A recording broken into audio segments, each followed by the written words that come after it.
একজন ড্রাইভারকে যতটা সহজে আপনি নেশাখোর বলে ফেলেন, তার দুটো চোখ লাল দেখলে একটিবারের জন্য আপনি ওই ড্রাইভারের স্থানে গিয়ে দেখুন ড্রাইভারটার চোখ দুটো লাল কেন। একটি ড্রাইভার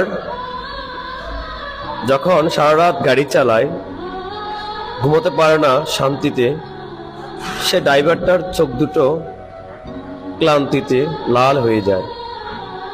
সে দুটো লাল চোখ দেখে আপনি কিভাবে তাকে নেশাখোর বলে উপাধি দেন?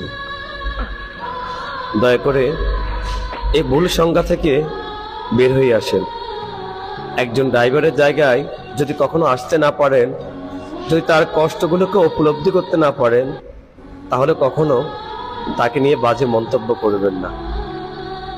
কারণ ড্রাইভাররাও কিন্তু আপনার মতোই মানুষ।